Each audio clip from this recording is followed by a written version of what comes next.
ॐ भूर्भुवः स्वः तत्सवितुर्वरेण्यं भर्गो देवस्य धीमहि धियो यो नः प्रचोदयात् ॐ शान्ति शान्ति शान्तिः. Namaste my dear friends. This is video number 33 on Gospel of Sri Ramakrishna. This video starts with chapter number 30, Sunday, October 5, 1884. Sri Ramakrishna was sitting in his room after the midday meal with M. Hazra, the elder Kali, Baburam, Ramlal, Hari, and others. Some of them sat on the floor and some stood about. On the previous day, the master had visited Kesav's mother at her Calcutta house and had made her happy with his devotional songs. Hazra's eccentricities. Hazra had been living with the master at Dakshineswar a long time. He was a little conceited about his knowledge and even criticized the master now and then before others. Again, he would sit on the veranda of the master's room and tell his beads with apparent concentration.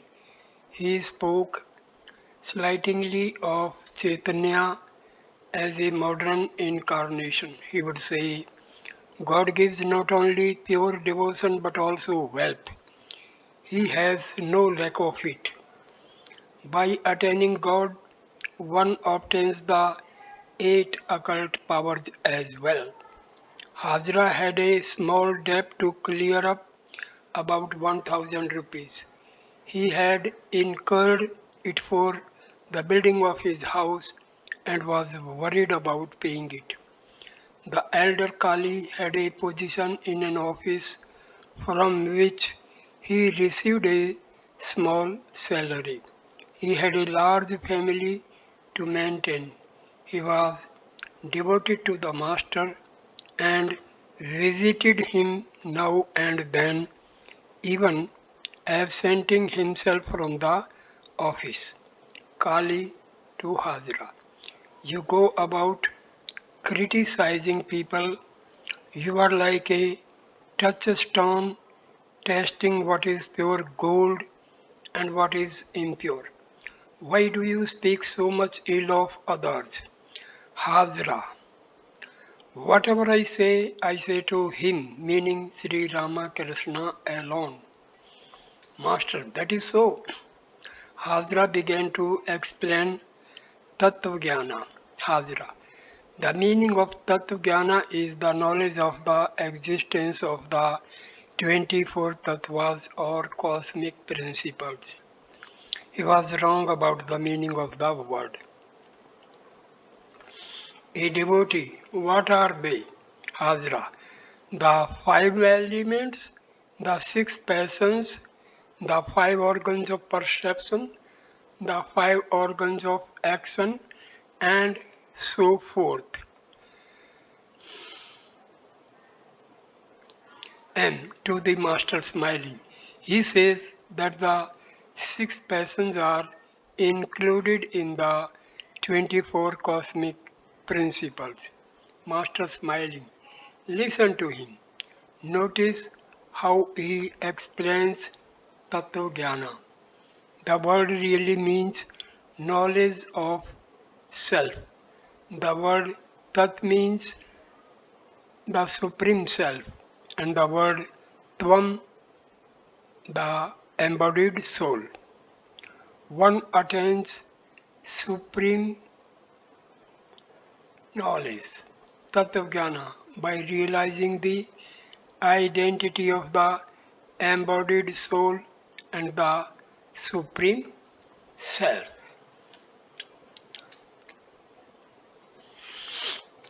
After a few minutes, Hajra left the room and sat on the porch. Master to M and the others. He, meaning Hajra, only argues this moment. Perhaps he understands, but the next moment he is his old self again.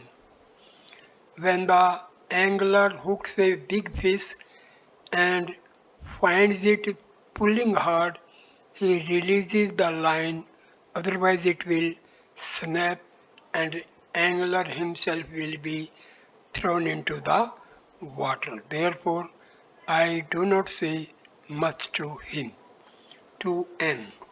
Hajra said that a man could not be liberated unless he was born in a Brahmin body. How is that? I said, one attains liberation through bhakti alone. Sabri was the daughter of a hunter. She, Rohidas, and others belonged to the Sudra caste. They were liberated through bhakti alone, but still Hajra insisted. He recognized Dhruva's spiritual greatness, but not as much as he recognized Prahlada's. When Latu said Dhruva had great yearning for God from his boyhood, he kept still. I said that there was nothing greater than the bhakti that sought no end and had no selfish motive. Hajra contradicted me. I said to him, a wealthy man is annoyed when a petitioner comes to him. There he comes, he says angrily, sit down, he says to him in an indifferent voice and shows that he is much annoyed.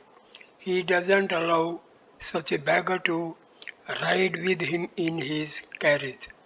But Hajra said that God was not like such wealthy people of the world. Did he lack wealth that he should feel pinched to give it away? Hajra said further, when rain falls from the sky, the Ganges and all the big rivers and lakes overflow with water. Small tanks too are filled. Likewise, God out of His grace grants wealth and riches as well as knowledge and devotion to the devotees. But I call this impure devotion to God. Pure devotion has no desire behind it. You don't want anything from me, but you love to see me and hear my words. My mind also dwells on you. I wonder how you are and why you don't come. You don't want anything of God, but still you love Him. That is pure bhakti.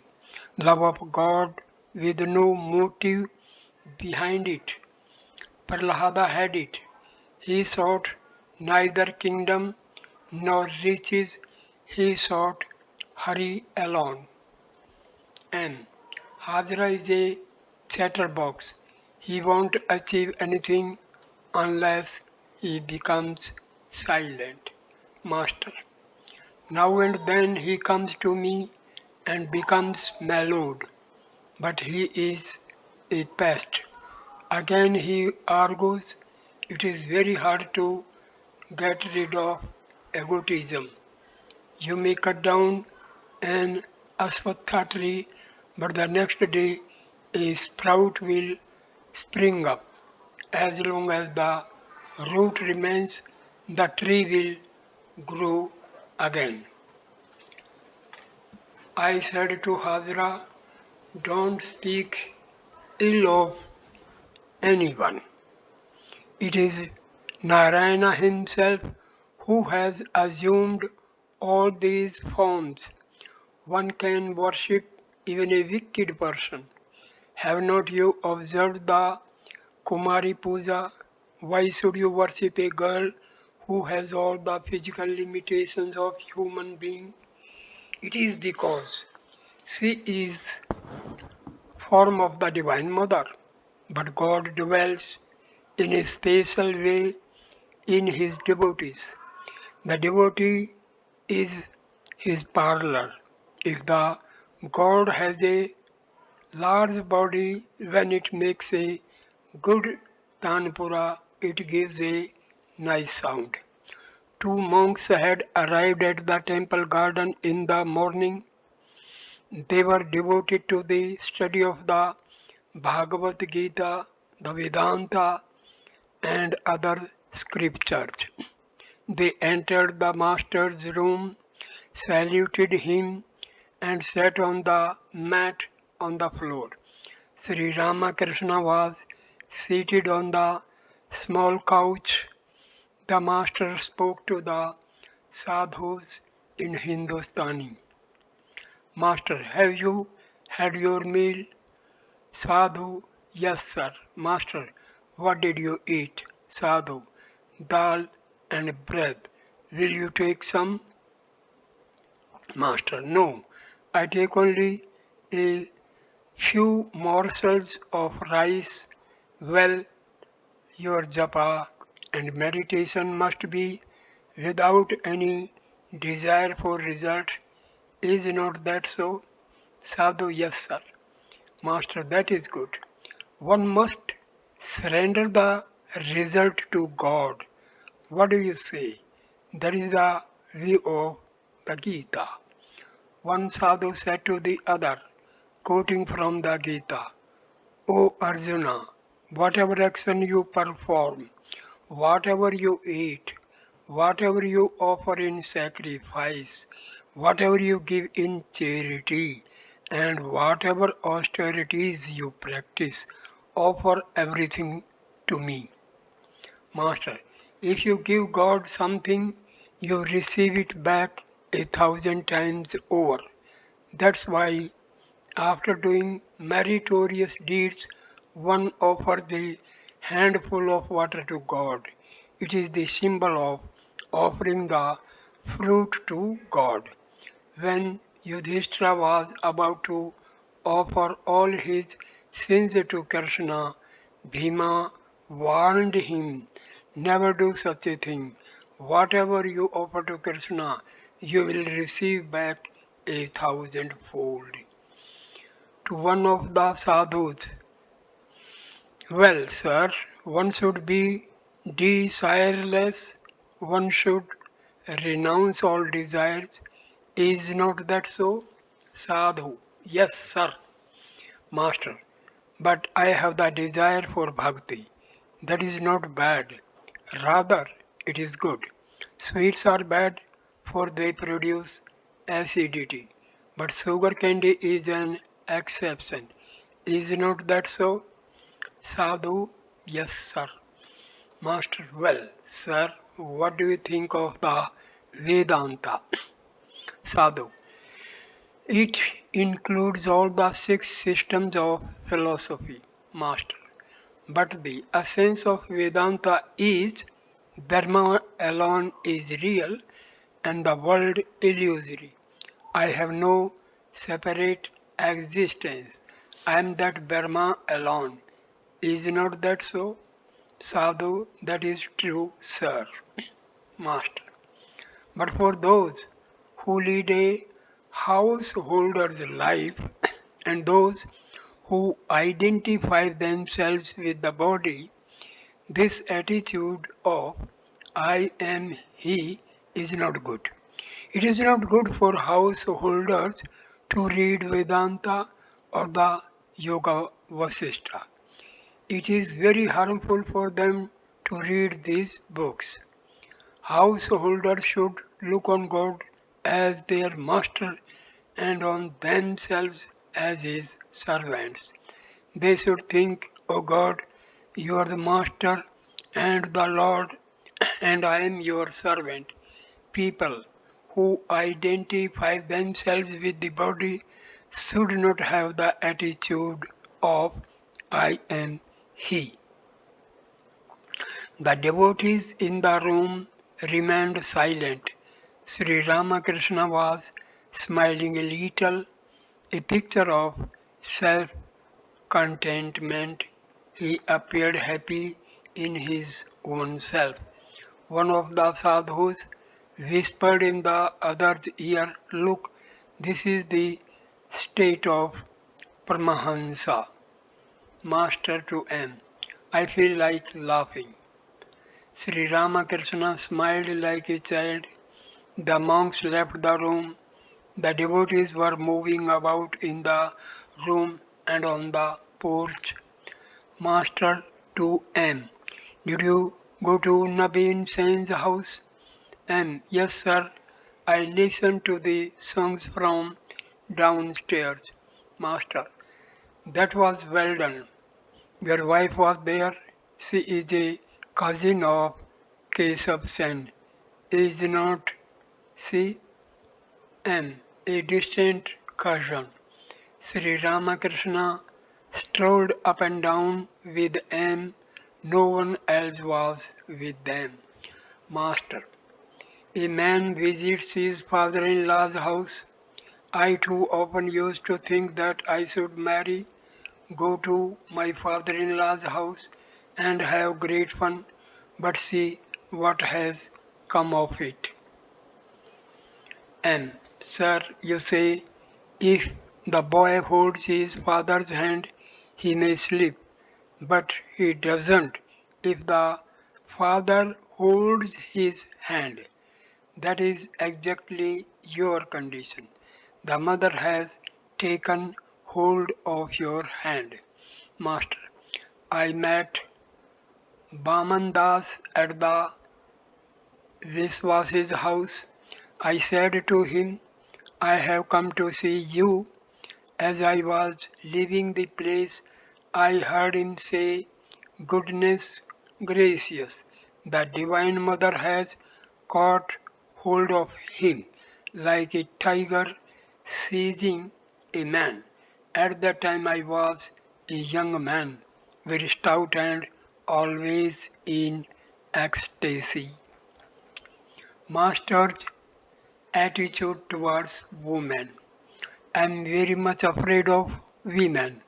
When I look at one, I feel as if a tigress were coming to devour me. Besides, I find that their bodies, their limbs, and even their pores are very large.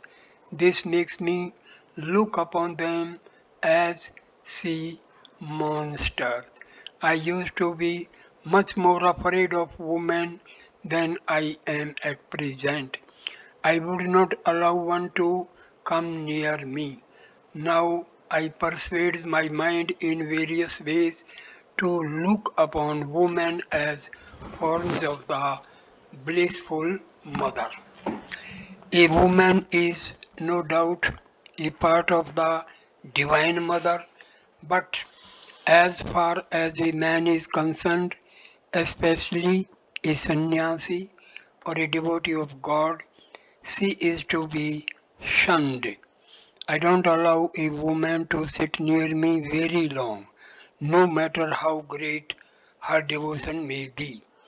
After a little while, I say to her, Go and see the temples. If that doesn't make her move, I myself leave the room on the pretext of smoking. I find that some men are not at all interested in women. Niranjan says, a woman never enters my thought. I asked Hari about it. He too says that his mind does not dwell on women. Woman monopolizes three-quarters of the mind, which should be given to God.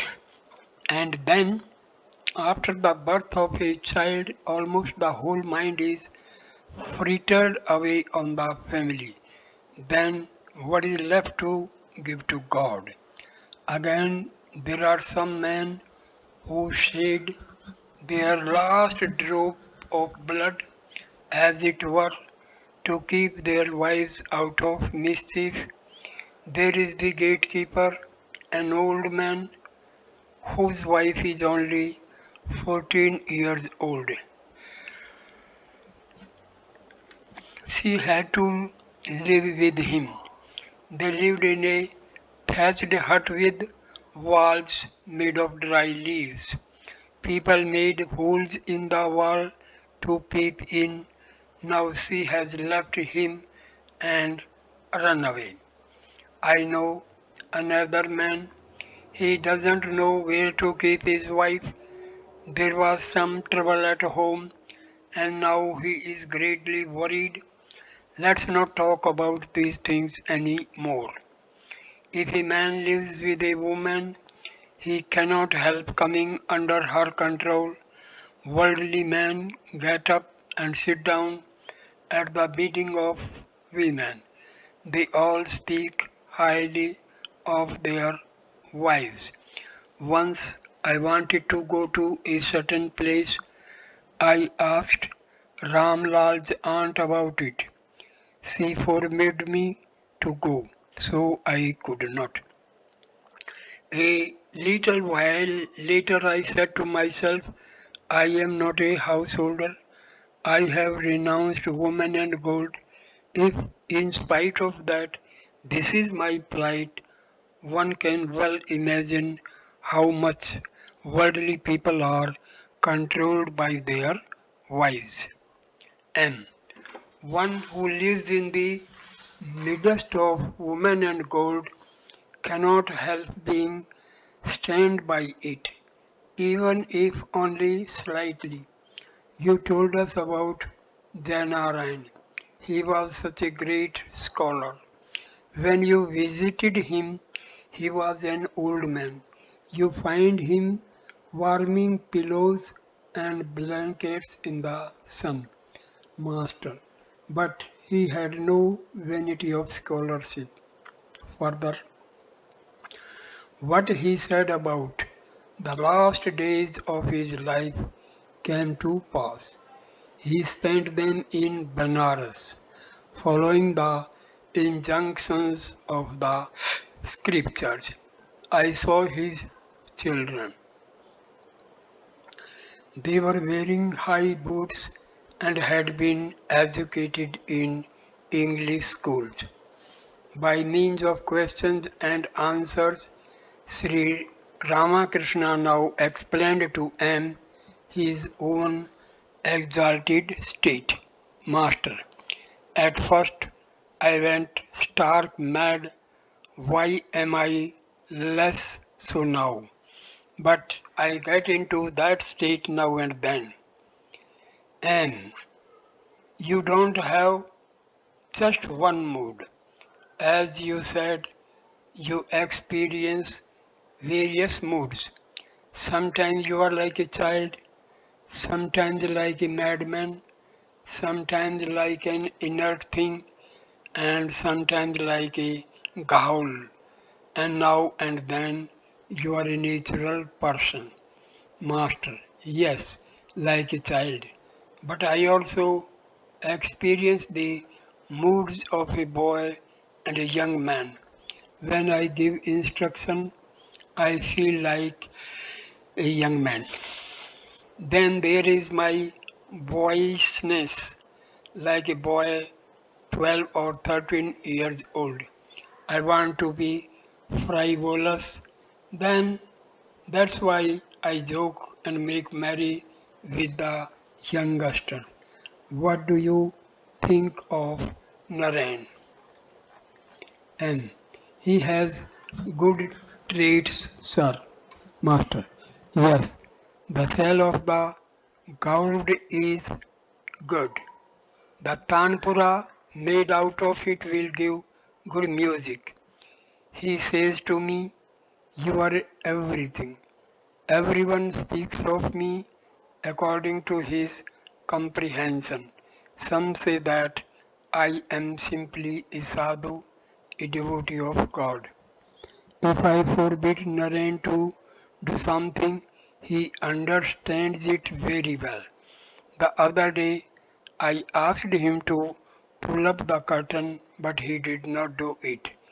I had forbidden him to tie a knot, to sew his clothes, to lock a box, to pull up a curtain, and similar things. He understood it all.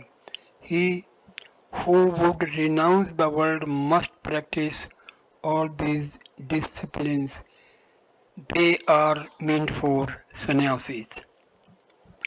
While practicing sadhana, a man should regard a woman as a raging forest fire or a black cobra. But in the state of perfection, after the realization of God, she appears as the blissful mother. Then you will look on her as a form of the Divine Mother. A few days earlier, Sri Ramakrishna had spoken many words of warning to Narayan about women. He had said, "Don't let yourself touch the air near a woman's body. Cover yourself with a heavy sheet lest the air should touch your body. And keep yourself 8 cubits, 2 cubits, or at least 1 cubit away from all women except your mother." Master to M. Naren's mother said to him about me, "Even we are enchanted by the sight of him, not to speak of you, a mere child. None but the childless can realize God. How childless Niranjan is." M. True, sir. Master, didn't you notice him that day in the carriage on the way to Calcutta? He is always the same without guile. A man should one side of his nature inside his house and another to the outside world. Since his father's death, Narendra has been worried about his worldly affairs. He has a slightly calculating mind. How I wish that other youngsters were like Niranjan and Narendra. Today I went to the village to see Neelkantha's theatrical performance.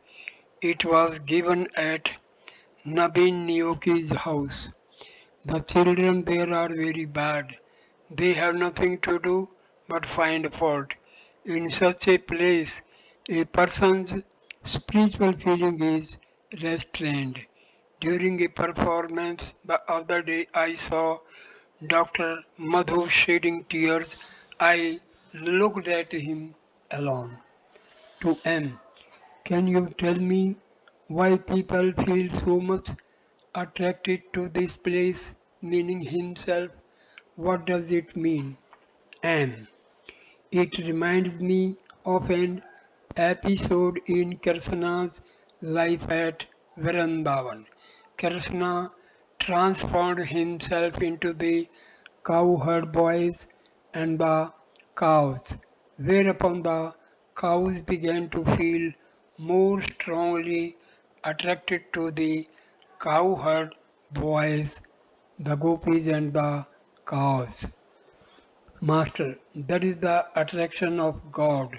The truth is, the Divine Mother creates the spell, and it is that which attracts people. Well, not as many people come here as used to go to Keshav Sen. And how many people respect and honor Keshav. He is known even in England. Queen Victoria spoke with him. It is said in the Gita that God's power is manifest in him who is honored and respected by many. but so many people do not come here. And it was the householders who went to Kesav Sen. Master, yes, that is true. The worldly minded and will what Kesav has found it remain a long time? Master, why he has written a Samhita, a book of rules for the guidance of the members of his Brahmo Samaj. M. But it is quite different with the work done by a divine incarnation himself, Chaitanya's work for instance. Master, yes, that is true. And you yourself tell us that Chaitanya Deva said, the seeds I have sown, the seeds I have sown will certainly bear fruit sometime or other. A man left some seeds on the cornice of a house. Later on, the house fell down and trees grew from those seeds. Master, many people go to the Samaj founded by Shivnath and friends. Is not that so? And yes, sir, people of that sort. Master smiling. Yes, the worldly minded go there, but not many of those who long for God and are trying to renounce woman and gold. M.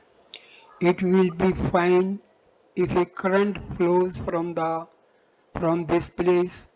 Everything will be carried away by its force. Nothing that comes out of this place will be monotonous. Master, smiling. I keep man's own ideals intact. I ask a Vaishnava to hold to his Vaishnava attitude and a Sakta to his. But this also I say to them, never feel that your path alone is right and that the paths of others are wrong and full of errors. Hindus, Muslims, and Christians are going to the same destination by different paths. A man can realize God by following his own path if his prayer is sincere. Vijay's mother-in-law said to me, why don't you tell Balram that it's unnecessary to worship God with form, that it will be enough if he prays to the formless Satchitananda? I replied, why should I say such a thing? And why should he listen to me even if I should say it? And that is true, sir. There are different paths to shoot time, praise, and the fitness of the candidate. Whatever path a man may follow, he will ultimately reach God if he is pure of heart and has sincere longing. That is what you say. Sri Ramakrishna was sitting in his room. Hari, the relative of the Mukherjees, M, and other devotees were on the floor. An unknown person saluted the master and took a seat. The master remarked later that his eyes were not good. They were yellow like a cat's. Hari prepared a smoke for Sri Ramakrishna. Master to Hari, let me see the palm of your hand. This mark is good sign. Relax your hand. He took Hari's hand into his as if to feel its weight. Master, he is still childlike. As yet there is no blemish in him. To the devotees, from the hand I can tell whether a person is deceitful or childless. To hurry, why? You should go to your father-in-law's house. You should talk to your wife and have a little fun with her if you like. To M, what do you say? M and the others laugh. And if a new pot becomes bad, one can no longer keep milk in it. Master smiling. How do you know that it is not already bad? The two Mukherjees, Mahendra and Priyanath, were brothers. They did not work in an office but had their own flour mill. Priyanath had been an engineer. Sri Ramakrishna talked to Hari about the Mukherjee brothers. Master, the elder brother is nice, is not it? Is not he?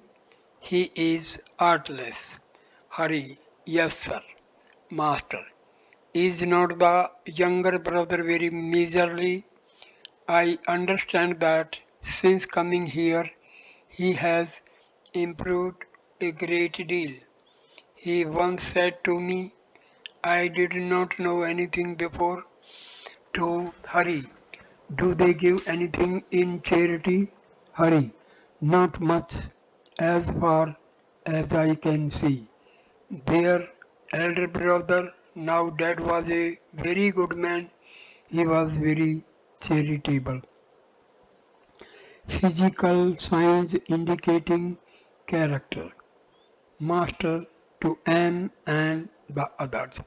Whether a person will make spiritual progress or not can be known to a great extent by his physical marks. The hand of a deceitful person is heavy. A snub nose is not a good sign. Sambhu had that kind of nose. Hence he was not quite sincere in spite of all his wisdom. Pigeon breast is not a good sign either. Hard bones and heavy elbow joints are bad signs too, and yellow eyes like a cat's. A man becomes very mean if he has lips that are thick, like a dome's. A Brahmin was here for a few months acting as priest of the Vishnu temple. I could not eat the food he touched. One day I suddenly exclaimed, he is a dome. Afterwards he said to me, yes sir, we live in the dome quarters. I know how to make wicker baskets and such things, just like a dome. There are other bad physical signs. One eye and the squint eye is rather better to have one eye, but never squint eye. Squint eyed people are wicked and deceitful. A student of Mahesh Nantara's a student of Mahesh Nayaratna's came here. He described himself as an atheist. He said to Hriday, I am an atheist. You may take up the position of a believer in God and argue with me. Thereupon I watched him closely and noticed that his eyes were yellow like a cat's. Whether a person is good or bad can also be known from the way he walks. Sri Ramakrishna paced the veranda. M and Baburam walked with him. Master to Hajra. A man came here. I saw that his eyes were like a cat's. He asked me, "Do you know astrology?" I am in some difficulty. I said, "No, I don't. Go to Badanagar. There you will find astrologers." Master and Neelkantha. Baburam and M talked about Neelkantha's theatrical performance. Baburam had spent the previous night at the temple garden. After his return from Nabin Sen's house in the morning, he had attended Neelkantha's performance with the master. Master to M and Baburam. What are you talking about? M and Baburam. About Neelkantha's performance.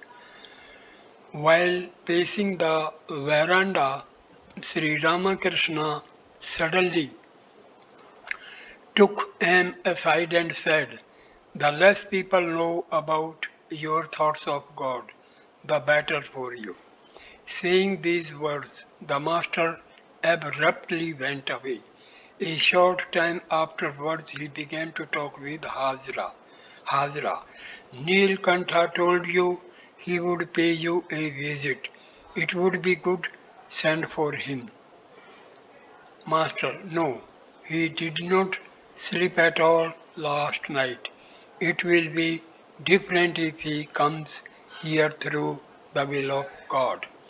Sri Ramakrishna asked Baburam to visit Narayan at his house.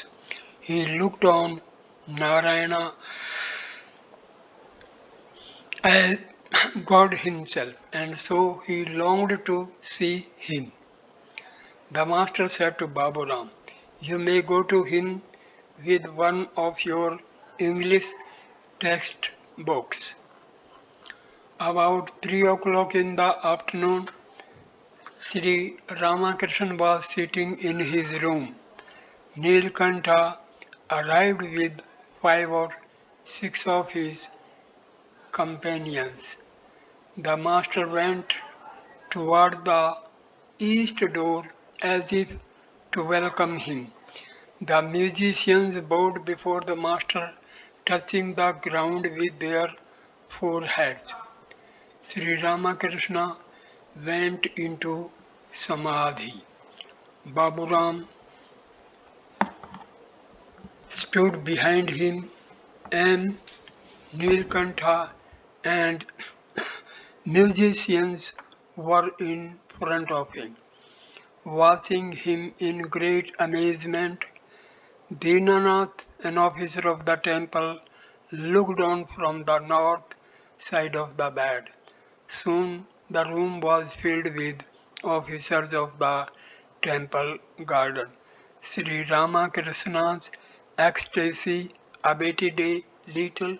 He seated himself on a mat on the floor, surrounded by Neelkantha and other devotees. Master, still in an ecstatic mood, "I am all right." Neelkantha, with folded hands, "Make me all right too." Master, smiling, "Why, you are all already all right." Adding the letter to A, one gets Ka. By adding another A to Ka, one still gets the same Ka. All laugh. Neelkantha, "Revered sir, I am entangled in worldliness." Master, smiling, "God has kept you in the world for the sake of others. There are 8 fetters, one cannot get rid of them all. God keeps one or two so that a man may live in the world and teach others. You have organized this theatrical company. How many people are being benefited by seeing your bhakti? If you give up everything then where will these musicians go? God is now doing all these works through you. When they are finished, you will not return to them. The housewife finishes her household duties, feeds everyone, including the men servants and maid servants, and then goes to take her bath. She does not come back then even if people shout for her. Nilkantha, please bless me, Master. Yasoda went mad with grief because she was separated from Krishna. She went to Radhika, who was meditating. Radhika said to her in ecstatic state, I am the ultimate Prakriti, the primal power. Ask a boon of me. Yasoda said to her, what shall I ask of you?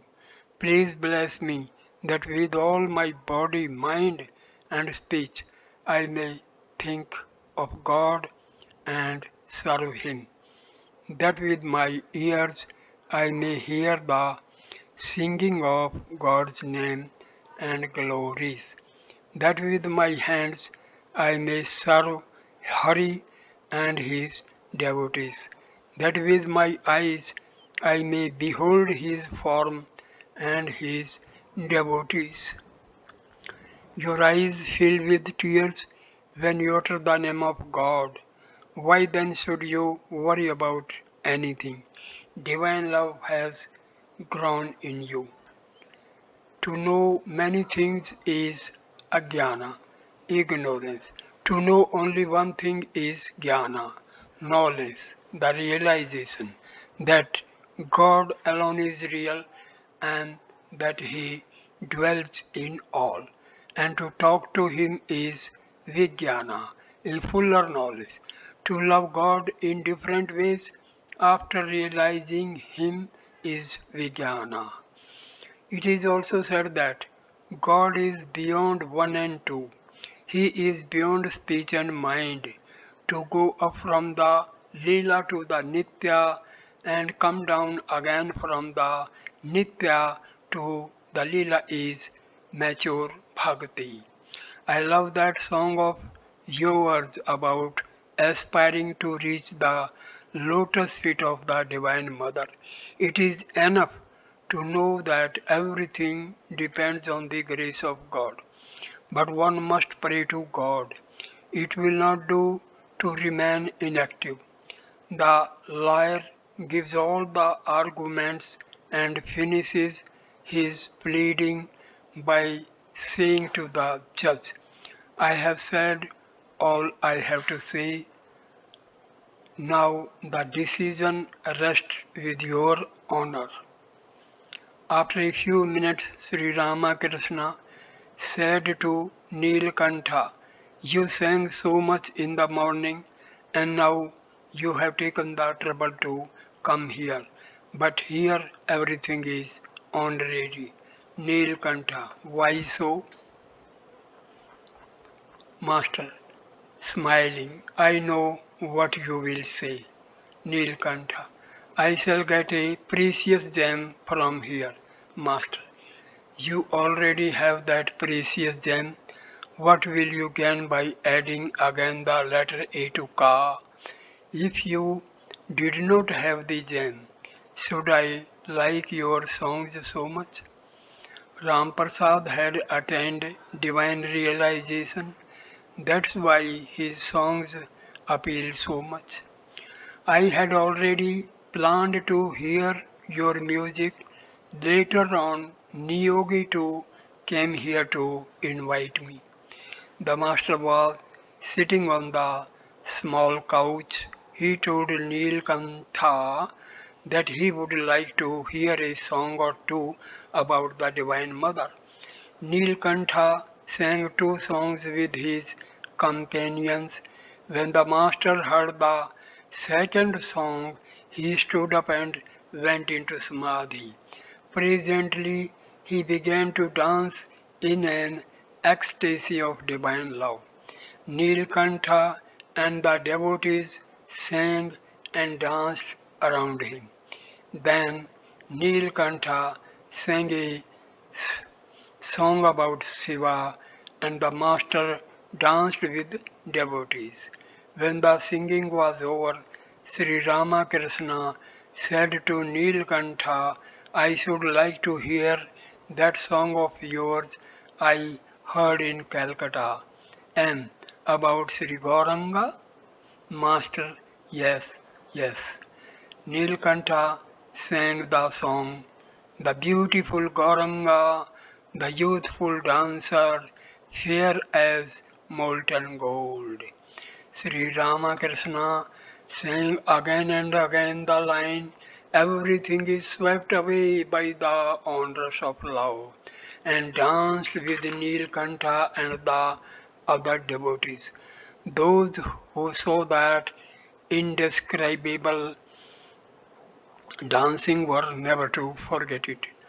The room was filled with people, all intoxicated with divine joy. It seems as if Chaitanya himself were dancing with his companions. Manu Mohan was in an ecstatic mood. He was a devotee of Sri Ramakrishna and a brother-in-law of Rakhal. Several ladies of his family had come with him. They were witnessing this divine music and dancing from the north veranda. Sri Ramakrishna sang again, this time about Gauranga and Nityananda. Behold, the two brothers have come who weep while chanting Hari's name.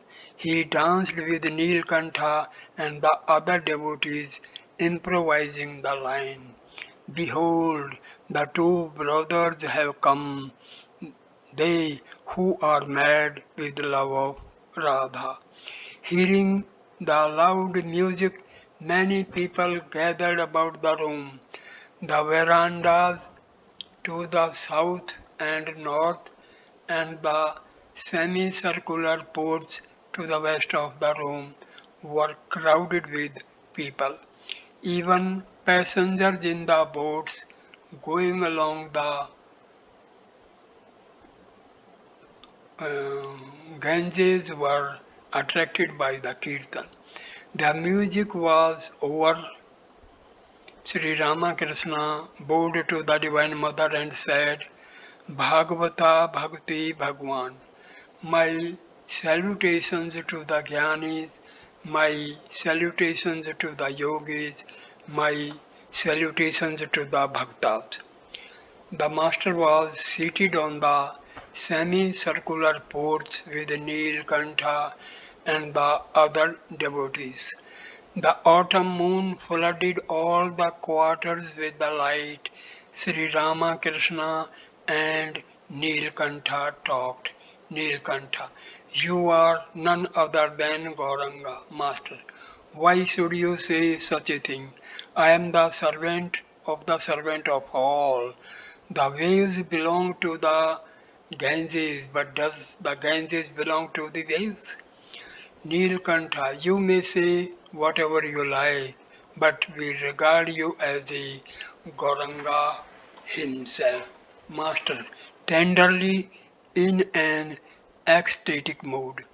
My dear sir, I try to seek my eye, but I do not find it.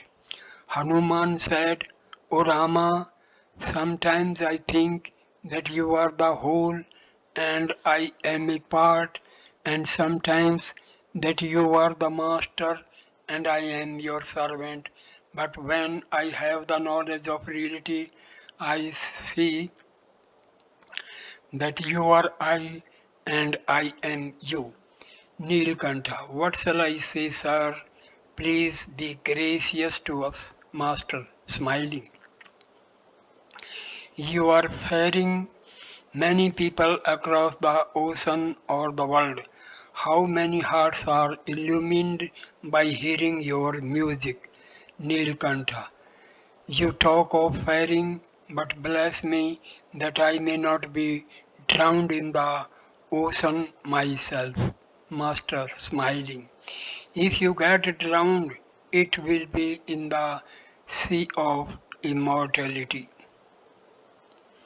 Sri Ramakrishna was delighted with Neelkantha's company. He said to the musician, "For you to have come here, you whom people see as a result of many austerities and prayers, listen to a song."